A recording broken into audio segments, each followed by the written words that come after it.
नमस्कार, रुचि डोभाल मैं आपके सामने आज फिर से आई हूँ। आई होप आपको हमारे वीडियोस पसंद आ रहे होंगे। हम कोशिश ये कर रहे हैं कि जो भी जितना भी हमको पता है, जितना हम जानते हैं, उसको बहुत ही सीधे और सरल शब्दों में आप तक पहुंचा सकें, उसको थोड़ा भी कहीं से भी कन्फ्यूज़न क्रिएट ना हो आपके लिए। और बिल्कुल जो प्रैक्टिकल नॉलेज है, जितना हमने बचपन से देखा है, जैसा मैंने अपने पहले वीडियोस में भी कहा था, वही हम आपके साथ शेयर करने की कोशिश करते हैं। आई होप आपने हमारा चैनल सब्सक्राइब कर लिया है। अगर नहीं किया है तो प्लीज़ सब्सक्राइब कीजिए, लाइक कीजिए, शेयर कीजिए। आज मैं बात करने वाली हूँ कार्तिक पूर्णिमा की, जो वैसे तो हर पूर्णिमा बहुत ही ऑस्पिशियस होती है। अगर आपको उसका महत्व यूँ भी समझ में ना आता हो तो फुल मून में जाना, फुल मून के नीचे बैठना बहुत अच्छा लगता है। उसकी वाइब्स सबको पसंद आती हैं। तो मेरे ख्याल से फुल मून नाइट तो सभी को पसंद आती हैं और हम कहीं ना कहीं बहुत ज़्यादा पॉजिटिव फील करते हैं। और ऐसा कहा भी गया है और हर जगह लिखा भी गया है कि उस दिन बहुत ही ऑस्पिशियस डे होता है, बहुत ही पॉजिटिव वाइब्स होती हैं सब तरफ से और बहुत हैप्पी फील करते हैं। उसमें भी कार्तिक पूर्णिमा जो है उसको तो विशेष महत्व दिया गया है, क्योंकि ये जो सनातन धर्म है ना, इसमें बहुत सारे इजी रखा गया है लाइफ को, क्योंकि यहाँ पे रिचुअल्स का इतना इम्पोर्टेंस नहीं है कि आपने दाएं हाथ से दिया जलाया था या बाएं हाथ से दिया जलाया था, इसकी इतनी इम्पोर्टेंस नहीं है। हमारे यहाँ इम्पोर्टेंस दी गई है इंटेंशन को। भाव कैसे थे आपके मन में, भाव थे या नहीं शुद्ध। आप 10 घंटे पूजा करते हो और भाव आपके नेगेटिव हो, मेरी यकीन मानिए वो पूजा किसी काम की नहीं होती है। कई लोग सिर्फ ऐसे भगवान जी को प्रणाम करके अपनी और दिन भर के कार्यों में उनकी इंटेंशन बहुत सही रहती है, उनकी पूजा ज़्यादा फलती है।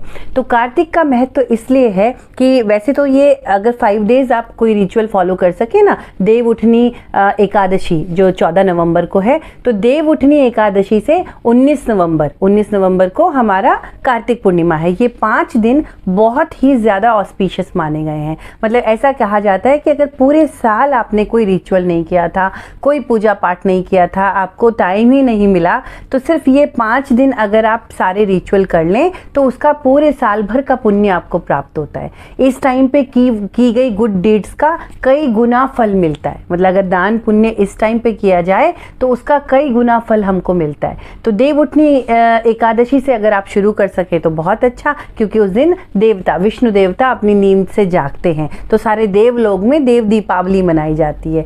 तो अगर आप उस दिन 31 दीपक का दान कर सके। दीपक का दान कैसा होता है, पूरे एक थाल में 31 दीप जलाइए और उसके बाद उसको वहाँ पे पूजा में रखिए और सब कुछ जो भी रिचुअल आपके उस दिन भगवान श्री नारायण की अगर आप कथा पढ़ सके, सत्यनारायण भगवान की, बहुत अच्छा। सत्यनारायण भगवान के मंत्रों का जाप कर सकें, बहुत अच्छा। दीप दान करिए, उनको ऐसे दीप दिखाइए और फिर घर में जगह जगह जैसा दिवाली में हम लगाते हैं ऐसे उन दीपकों को लगा देते हैं। तो ये उस दिन जो है गंगा स्नान का बहुत महत्व है। अगर आप किसी पावन नदी के किनारे रहते हैं, कोई भी पावन नदी, तो अगर उसमें स्नान कर सकें बहुत अच्छा। अदरवाइज जैसे हम जैसे लोग हैं तो अब गंगा स्नान तो पॉसिबल नहीं होता है। तो ये 5 डेज एकादशी से लेकर पूर्णिमा तक आप पहले जो आपके नहाने का बाल्टी है, पात्र है, उसमें 2 ढक्कन गंगा जल डालकर फिर उसमें उससे फिर पानी से भर लीजिए। तो ये भी गंगा स्नान के तुल्य ही सनातन में माना गया है। मैंने कहा ना, सनातन धर्म में बहुत सारे इजी गोइंग लाइफ को रखा गया है कि सिर्फ इंटेंशन अपनी शुद्ध रखिए और चीज़ें हो जाती हैं। तो 5 दिन गंगा स्नान करिए या पानी में गंगा जल डाल के स्नान करिए। सुबह जल्दी उठिए। 5 दिन आप दीपदान करिए। अब कितने दीपदान करें ये आपकी मर्जी। आप रोज़ 2 दीपक भी अपने दरवाजे पर जला सकते हैं, एक पूजा में जला सकते हैं। आपको जो है आकाश दीप का दान करना भी बहुत शुभ माना गया है। अब आकाश दीप क्या होता है, ये सब मैं वही बता रही हूँ जो मैंने बचपन से देखा है, जो हम करते आए हैं और मुझे तो बहुत पॉजिटिव फील होता है। तो मुझे लगता है आपको करके देखना चाहिए। आटे का दिया बनाइए, छोटा छोटा। नहीं बना सकते हैं तो मिट्टी का दिया भी आप ले सकते हैं। आटे के दिए में शुद्ध घी की बाती जलाइए और एक हाथ में रखना है तो एक हाथ में रखिए, दोनों हाथ में रखना है तो दोनों हाथ में उन दीपक को रखिए शाम की पूजा के बाद। और कहीं खुले में जाइए, छत के नीचे छत पे जा सकते हैं आप, बैल्कनी में जा सकते हैं, ओपन स्पेस पे जा सकें तो बहुत अच्छा। और ऐसे ऊपर आकाश की तरफ, अब हाथ जलाइएगा नहीं, बहुत सावधानी से आपको करना है, ऐसे अपने हाथ उठाकर, और हे प्रभु आकाश जो देवता हैं ऊपर, सभी को मैं ये दीप दान करती हूँ और मेरे जीवन में इस दीप का उजाला हमेशा बना रहे। और आप कुछ अच्छी इंटेंशन करिए कि मेरे द्वारा हमेशा सत्कर्म हो, मुझे सद्बुद्धि बनी रहे और ये उजाला हमेशा मेरे जीवन में, मेरे परिवार पे बना रहे। That's it. और उसके बाद वो दीपक वहीं छत पर कहीं पे कॉर्नर्स में लगा दीजिए, बैल्कनी में है तो बैल्कनी में लगा दीजिए। ये दीपदान कार्तिक पूर्णिमा को तो ज़रूर ही करना है, आकाश दीपदान कार्तिक पूर्णिमा पे तो ज़रूर कीजिए, और 5 दिन कर सके तो बहुत अच्छा, देव उठनी एकादशी से, और आज अगर आप 5 दिन कर सकें तो बहुत बढ़िया, ये एक अच्छा उपाय रहेगा।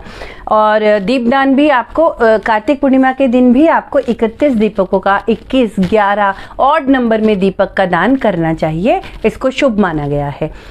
इस टाइम पे आप किसी भी चीज़ का दान करिए, किसी भी चीज़ का, बिना किसी भाव के कि ये लौट के आएगा, बिना इस भाव के वो लाख गुना फल आपको देगा। तो इन 5 दिन में दान ज़रूर कीजिए, हेल्प ज़रूर कीजिए, जब भी किसी की मदद करने के मौका मिले वो ज़रूर कीजिए। एक चीज़ मैं हमेशा अपनी माँ को देखती थी करते हुए, 365 बाती मेरी माँ बनाती थी और उसमें एक बड़े से दिए में उसको जलाती थी, अखंड ज्योत को, कार्तिक पूर्णिमा के दिन। तो बाद में मैंने उसके बारे में पढ़ा कि वो 365 बाती इसलिए जलाई जाती हैं कि अगर पूरे साल किसी न किसी वजह से, कि भाई आपको कुछ ट्रबल था, कोई रीज़न था, बीमार थे, आप दिया नहीं जला पाए प्रभु के चरणों में, तो ये जो ये 365 बाती पूरे साल के दीप दान का आपको फल देगा। तो 365 बाती का इस वक्त ज़रूर जलाया जाता है। अब वो क्या होता है, अगर वो मार्केट की बनाई हुई बाती आप जलाएंगे ना तो बहुत मोटा, बहुत थिक हो जाता है। तो वो मेरी माँ बनाती थी, आप उसको ट्राई कीजिएगा। वो ऐसे बटती थी उसको, कॉटन को दूध लगाकर, हाथ में थोड़ा सा दूध लगाकर उसको ऐसे पतला धागा जैसा बना लेती थी। तो वो पतले पतले पतले धागे करके 365 वो फिर इतना मोटा बन जाता है और वो जलाना ज़्यादा आसान होता है। बाज़ार वाली अगर आप बाती करेंगे 365 वो थोड़ा डिफ़िकल्ट हो जाएगा, क्योंकि करना उसको ज्वाइन करके ही है, ये नहीं कि आधी इस दीपक में और आधी इस दीपक में जला दी। तो 365 बाती का एक दीपक आप उस दिन अखंड ज्योत ज़रूर जलाइएगा कार्तिक पूर्णिमा के दिन, तो उस दिन बहुत शुभ फल प्राप्त होता है। आप जो है चंद्रमा को अर्घ ज़रूर दीजिएगा, मिश्री और खीर का भोग जरूर लगाइएगा। ओम सह चंद्रमसे नमः इस मंत्र का जाप कीजिएगा और 15 मिनट चंद्रमा की रोशनी में ज़रूर बैठिएगा। आपको मेडिटेशन आता हो, नहीं आता हो, मेडिटेशन आता है तो बहुत अच्छा, उसके नीचे बैठ के मेडिटेशन कीजिए, अदरवाइज़ आप बैठिए अपनी चंद्रमा की रोशनी में बैठिए, पॉजिटिव एफर्मेशंस के साथ, सब पॉजिटिव सोचिए अपने बारे में। वैसे तो जो हमारे एनर्जी वर्ड में हम एक रिचुअल भी करते हैं, कुछ लोग बे लीफ तेज पत्ते पे वेल्थ, प्रॉस्पेरिटी, हेल्थ ऐसा कुछ शॉर्ट में लिख के उसको बर्न भी करते हैं कपूर पे।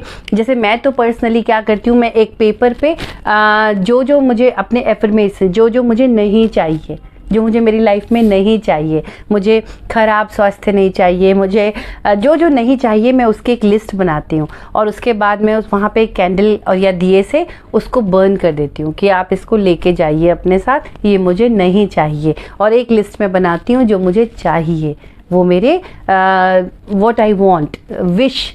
तो एक मैं विश का बनाती हूँ और एक मैंने जो मुझे नहीं चाहिए उसका बनाती हूँ। जो नहीं चाहिए उसको मैं 15 मिनट्स के बाद बर्न कर देती हूँ और जो मुझे चाहिए उसको मैं फोल्ड करके अपने पास रख लेती हूँ, पूजा की जगह पर रख लेती हूँ। आप ये भी कर सकते हैं। तो ये इतने ऑस्पिशियस डे आ रहे हैं, बहुत ही पॉजिटिविटी हमारी लाइफ में ला सकते हैं और हार्मलेस उपाय हैं, करने में नुकसान भी तो कोई नहीं है ना, भगवान का नाम लेने में नुकसान भी तो कोई नहीं हो रहा है। तो आप ये ज़रूर कीजिएगा, कार्तिक पूर्णिमा का, देवउठनी एकादशी का पूरा फ़ायदा उठाइएगा। सो आज मैं यहीं पे एंड कर रही हूँ। Thank you so much.